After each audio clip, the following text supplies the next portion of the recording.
अस्सलाम वालेकुम dear students. सब बच्चे कैसे हैं? ठीक हैं। उम्मीद करता हूँ तमाम बच्चे अपने घरों में पॉलिसी गवर्नमेंट ऑफ पंजाब की policy stay home stay safe पर पैरामल होंगे और उसके मुताबिक ना सिर्फ खुद को महफूज कर रहे होंगे बल्कि पूरी कम्युनिटी के लिए फ़ायदेमंद हो रहे होंगे।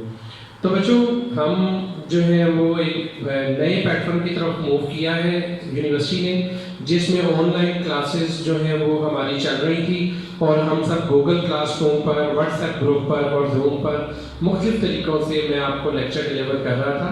लेकिन मैं चाहता था कि मैं आप बच्चों को और बेहतर तरीके से वीडियो लेक्चर्स की शक्ल में भी डेटा प्रोवाइड करूँ, मटेरियल प्रोवाइड करूँ, ताकि आपको समझने में भी और सीखने में भी आसानी हो। इस सिलसिले में हमारी जो नई वो सीक्वेंस है, मैं अब आपको बहुत सारे वीडियो लेक्चर्स रिकॉर्ड करके फॉरवर्ड करूँगा, जिन्हें आप ऑफलाइन देख भी सकते हैं और उनमें जो भी प्रॉब्लम्स हों वो मेरे से डिस्कस कर सकते हैं। तो बच्चों, हम आज का अपना पहला टॉपिक शुरू करते हैं जो आज हम डिस्कस करेंगे, that is written on the word that is unemployment. आज हम पहला टॉपिक सीखेंगे व्हाट इज अनएम्प्लॉयमेंट और उसकी टाइप्स सीखेंगे, किस तरह की टाइप्स होती हैं। ये टॉपिक इसलिए भी ज़रूरी है कि आज के करंट सिनेरियो में अनएम्प्लॉयमेंट की जो डेफिनेशन है वो बहुत सारी चेंज हो जाएगी। अच्छा, इसके बाद ड्यूरिंग द टॉपिक आप मेरे लेक्चर को बड़े अच्छे तरीके से सुनिएगा। इसी में मैं आप बच्चों को कुछ असाइनमेंट भी जो है वो असाइन करूँगा और कुछ मुख्तलिफ तरह की जो असाइनमेंट बनाने का मटेरियल है वो इसी डिस्कशन से आपको मिलेगा। फिर आप अपनी जो बुक्स हैं उनको फॉलो कीजिएगा, उन्हें पढ़ें और इसके अलावा भी जो आप प्रिंट मीडिया यूज़ कर सकते हैं या सोशल मीडिया के ज़रिए या इंटरनेट से कहीं से भी आप उसके बारे में इंफॉर्मेशन गैदर करके असाइनमेंट बनाएंगे।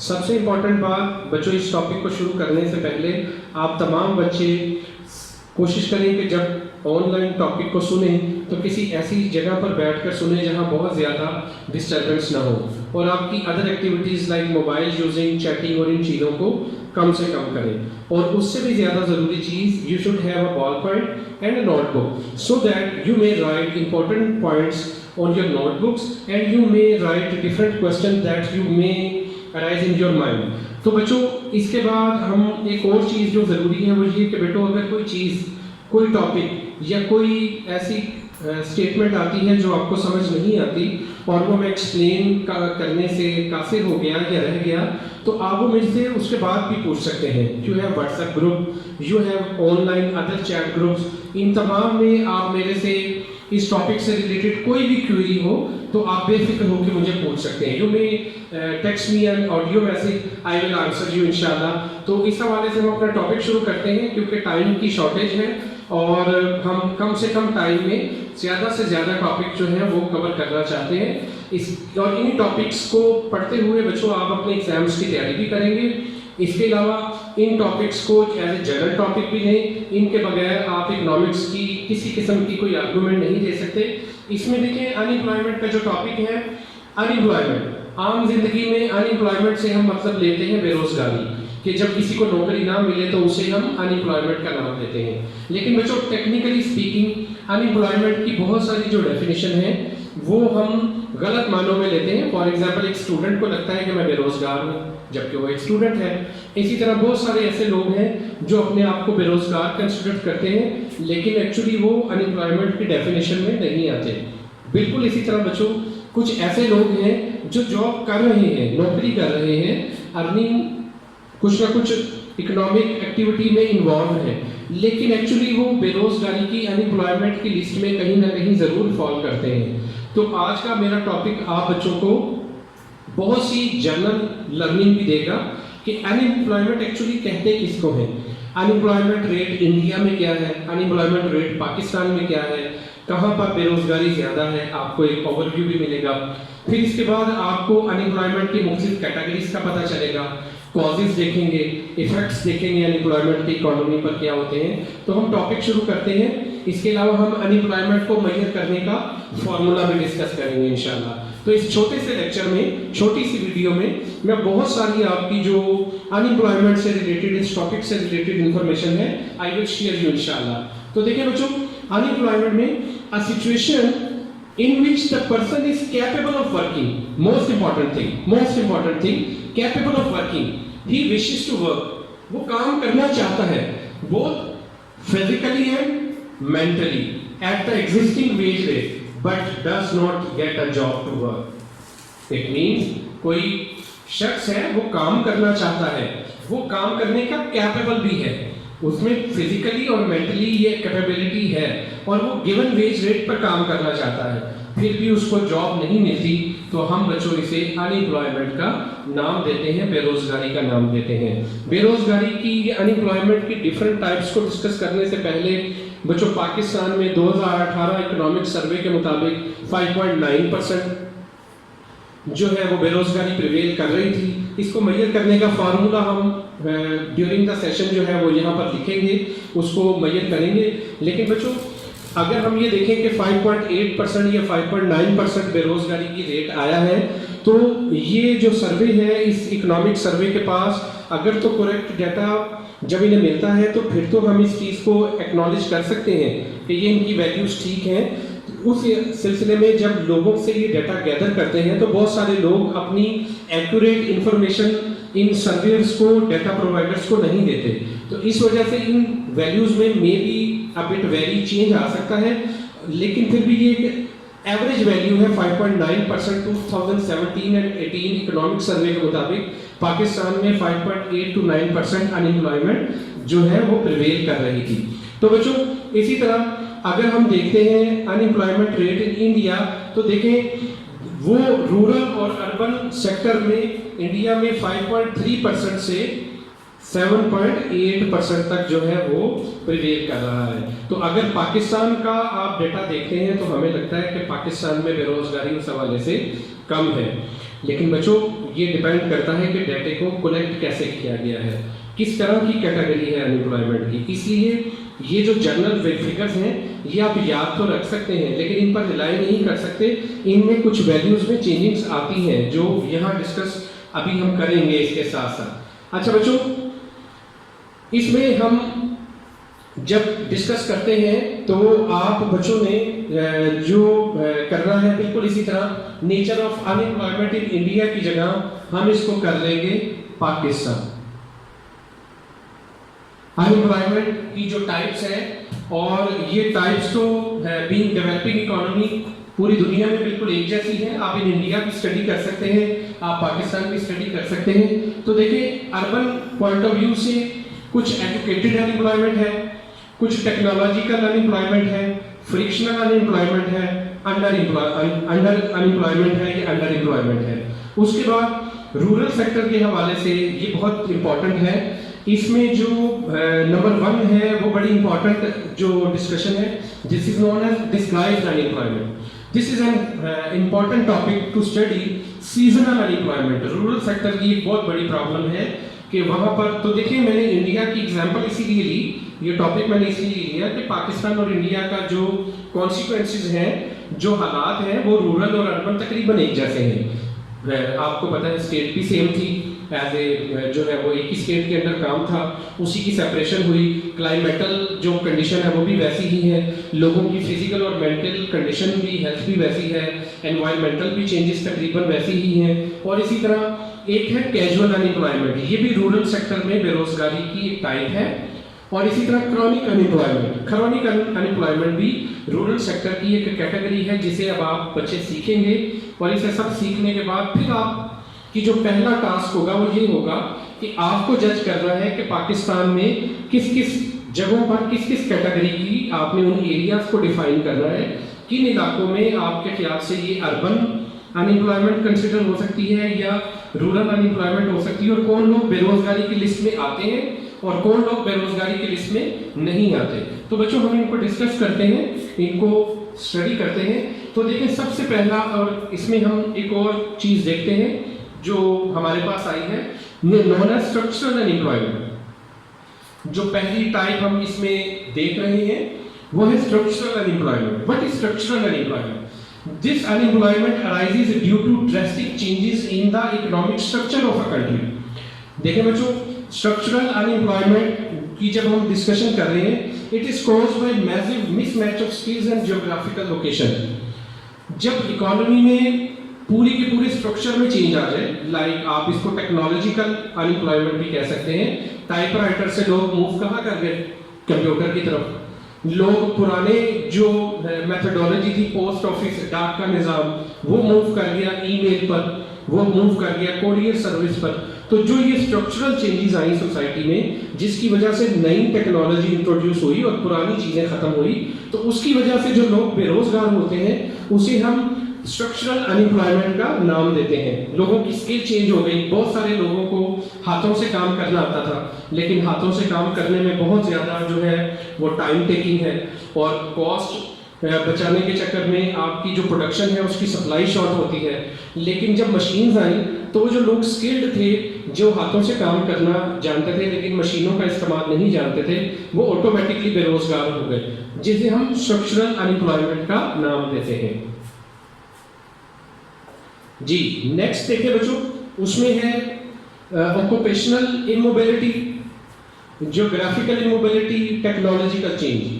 देखें ये तीनों जो है वो एग्जाम्पल के तौर पर उसमें हमें बताई स्ट्रक्चरल में। Skilled jobs may be available but many workers may not have the relevant skills. मैंने आपको बताया जो टाइपराइटर को जानता है, कंप्यूटर का इस्तेमाल उसे नहीं आता, तो फिर वो ऑटोमेटिकली जो है वो उस जॉब के लिए जो है वो सूटेबल नहीं होगा। आप मास्टर्स कर रहे हैं, आप ग्रेजुएशन के स्टूडेंट्स हैं, लेकिन आप देखते हैं कि साथ फ्लुएंट इन इंग्लिश और उसके साथ कंप्यूटर नॉलेज जो है वो कंपलसरी होता है, जो आप शायद जॉब के दौरान यूज़ करना है आपको ऑफिस पैकेज। तो अगर आपको वो चीज़ें नहीं आती होंगी तो आप स्ट्रक्चरल अनएम्प्लॉयमेंट का पार्ट होंगे। उसके बाद है ज्योग्राफिकल इमोबिलिटी। जॉब्स में भी available in London but unemployment workers may not be able to move there due to difficulties in getting housing etc. अपनी सोशल इश्यूज की वजह से, अपने प्रॉब्लम्स की वजह से वो बहुत सारी जो है वो चेंजिंग्स उसकी आ जाती हैं, जिनमें वो फौरी तौर पर आप ये समझ लें कि वो मूव नहीं कर सकता अपने सोशल सर्कल की वजह से, अपनी फैमिली की वजह से, या वहाँ रिहाइश की प्रॉब्लम्स की वजह से, जिसे हम ज्योग्राफी। इसी तरह एक और टेक्नोलॉजिकल चेंज पर भी मैंने डिस्कशन की। तो ये एग्जांपल आपको स्ट्रक्चरल अनएम्प्लॉयमेंट को अच्छा सिखाया होगा। फिर है बच्चों एक और टाइप, फ्रिक्शनल अनएम्प्लॉयमेंट। ये भी एक बड़ी इंपॉर्टेंट टाइप है, टाइप नंबर 2 अनएम्प्लॉयमेंट की, फ्रिक्शनल अनएम्प्लॉयमेंट। कहता है workers who leave their current job. कुछ लोग काम कर रहे होते हैं लेकिन वो अपना करंट जॉब छोड़ते हैं to look for better job.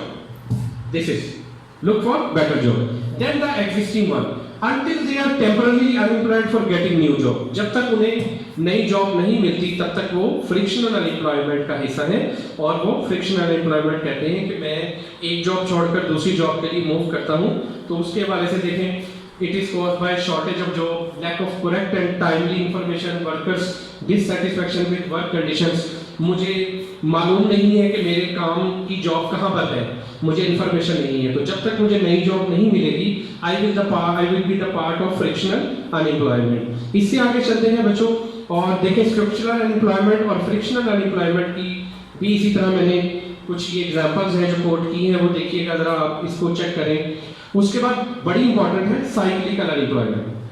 कहता है साइक्लिकल अनएम्प्लॉयमेंट में cyclical unemployment which is related to the cyclical trends in the industry or the business cycle. If the economy is showing signs of slowdown, the cyclical unemployment will be the higher. बच्चों आज का current scenario लेते हैं, जो temporary एक corona virus की वबा की वजह से, जिसे हम सब दुआ करते हैं कि अल्लाह ताला हमें जल्द से जल्द निजात दिलाए। तमाम जो फाइनेंशियल इंस्टीट्यूट्स हैं, कारोबारी एक्टिविटीज़ हैं, वो बंद हैं, और इन कारोबारी इदारों के बंद होने की वजह से टेम्पररी हमारी सोसाइटी में अनएम्प्लॉयमेंट बहुत ज़्यादा प्रिवेल कर रही है। इसी तरह ये जो ट्रेड साइकिल है इस वक्त ये डिप्रेशन का टाइम पीरियड कहला रहा है, फिर रिकवरी का टाइम पीरियड आएगा, अनएम्प्लॉयमेंट में कमी आएगी, और जब दोबारा बूम का टाइम पीरियड आएगा तो लोगों के रोजगार में दोबारा इजाफा होगा। इसे हम साइक्लिकल अनएम्प्लॉयमेंट का नाम देते हैं, जो इंडस्ट्री में इस तरह के रिसेशन आने की वजह से आती है। इसकी भी एग्जांपल देखें लिखी है 2007-8 में फाइनेंशियल क्राइसिस आ गए थे यूएस में एंड द हाउसिंग क्राइसिस आ गए, तो इन्होंने कंस्ट्रक्शन का काम रोक दिया। तो अभी भी आप देखें हमारी कंस्ट्रक्शन सोसाइटी बिल्कुल बंद है, जिसकी वजह से बहुत ज़्यादा लोग बेरोजगार हैं। इसी तरह लोग स्ट्राइक्स पर चले जाते हैं, शट डाउन हड़तालें करते हैं। इन तमाम टाइम पीरियड में भी साइक्लिकल अनएम्प्लॉयमेंट आती है।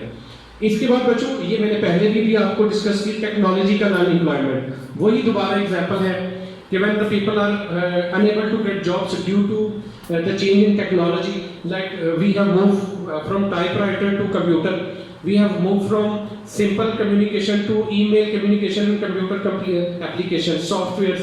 When people do not have these skill to learn these technologies, तो इस सूरत में जिस तरह की भी बेरोजगारी आती है टेक्नोलॉजी की कैटेगरी में, वो टेक्नोलॉजिकल अनएम्प्लॉयमेंट है। फॉर एग्जांपल, एक शख्स है, वो अभी 50 साल का है या 40 साल का है, वो काम करना चाहता है, लेकिन उसे टेक्नोलॉजिकल नो हाउ नहीं मालूम, उसे इन चीज़ों का। मैं आपको एक टीचर की एग्जांपल दे देता हूँ कि एक टीचर है और उसको ये तमाम जो लेटेस्ट टेक्नोलॉजी है उन्हें यूज़ नहीं आता, तो फिर वो आज इस लेटेस्ट टेक्नोलॉजी को इस्तेमाल किए बगैर अपनी जो जॉब रिक्वायरमेंट्स है वो पूरी नहीं कर सकता। तो ऐसे लोग टेक्नोलॉजिकल अनएम्प्लॉयमेंट की कैटेगरी में आते हैं। इसकी भी जो है वो एक बड़ी सिंपल सी डायग्राम से आप इसको सीख सकते हैं कि एक रोबोट है जो उन लोगों की जगह ले रहा है जिन्हें टेक्नोलॉजी का इस्तेमाल नहीं आता, और उसने उन सबको जो है वो जॉब से ख़त्म कर दिया।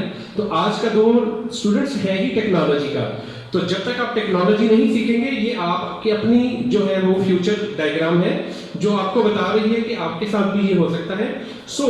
तो यही बच्चों जो आज के दौर में जो एक्टर या बड़े परफेक्ट एजुकेटेड स्टूडेंट्स हैं, उनमें यही एबिलिटी होनी चाहिए कि उन्हें तालीम के साथ साथ जो अदर एक्टिविटीज़ हैं, टेक्नोलॉजी का इस्तेमाल है, वो ज़्यादा से ज़्यादा आना चाहिए। ये चीज़ आपको बहुत जल्द जो है वो कामयाबी की तरफ लेकर जाएगी।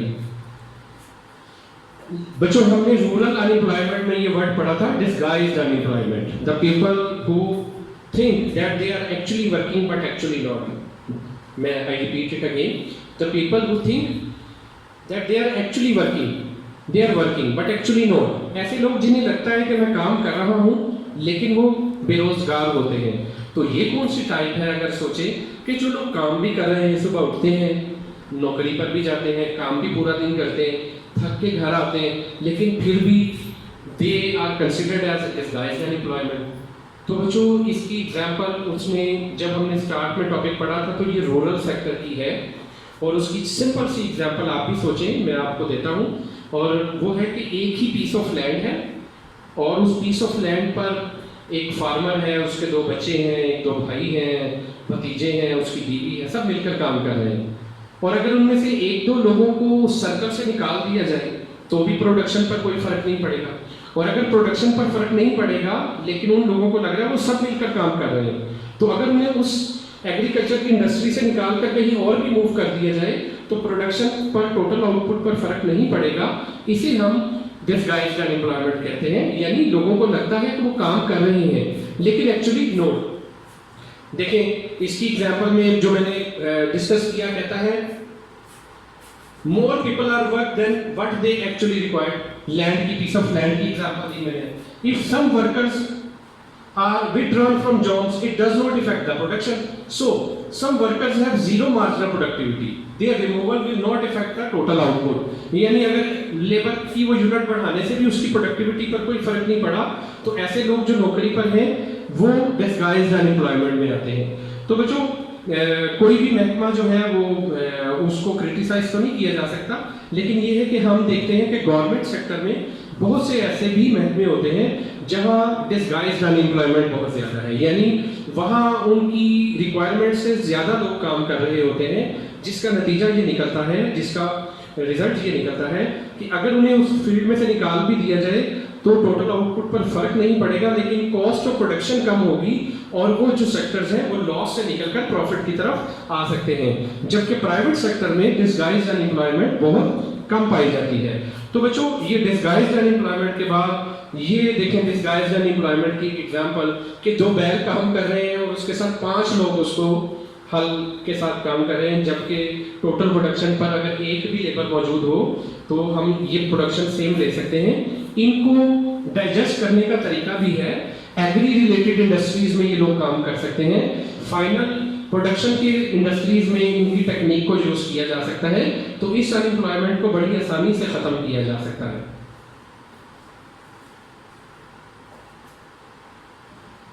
एक और आपने टॉपिक पढ़ा था बेटो, सीजनल अनएम्प्लॉयमेंट।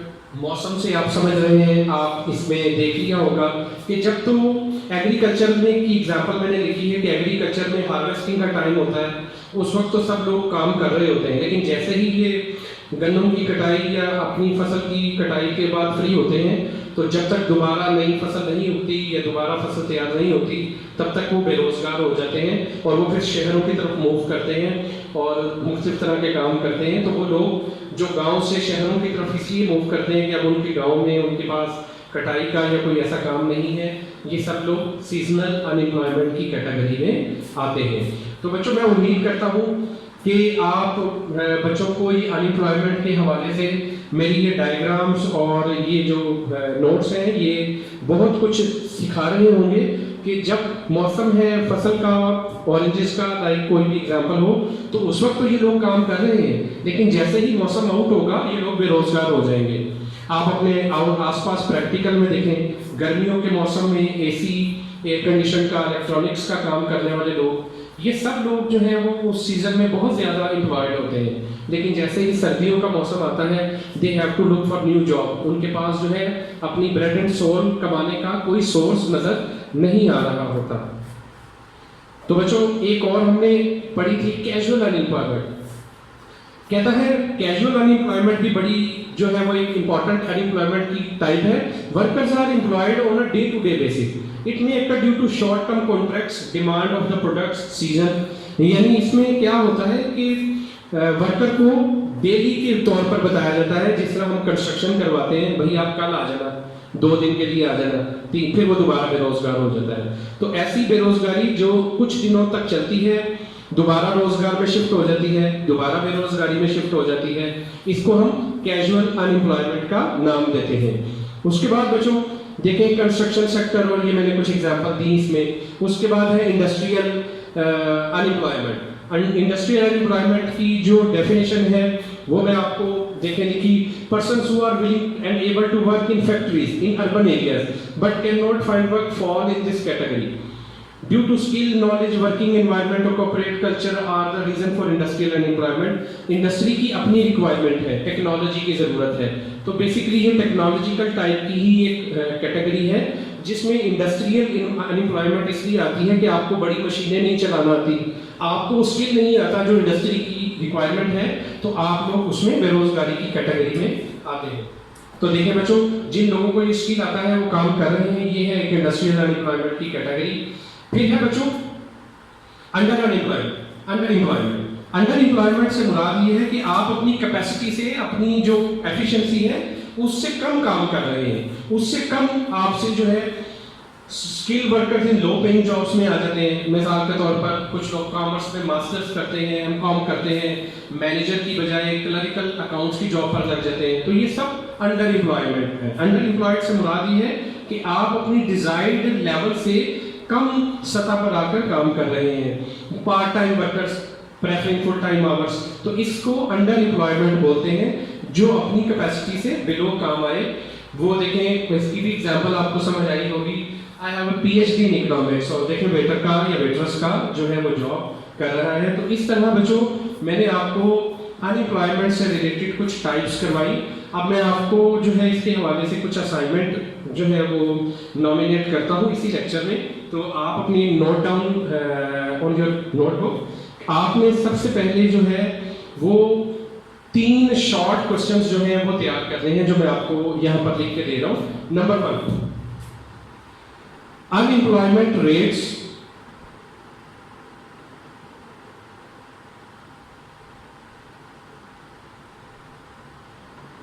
of 5 countries,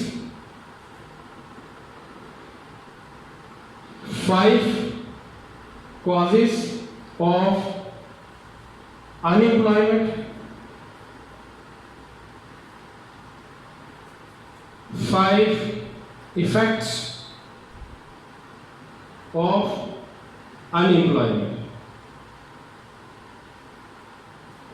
इस असाइनमेंट के हवाले से आप मेरे से व्हाट्सएप ग्रुप में या गूगल क्लासरूम में डिस्कस कर सकते हैं, और मैं एक वॉइस मैसेज इसको किस तरह आपने एक्सप्लेन करना है, किन चीज़ों को आपने इसमें नोट डाउन करना है, वो मैं आपको एक वॉइस मैसेज में इंशाल्लाह पूरा एक्सप्लेन कर दूंगा।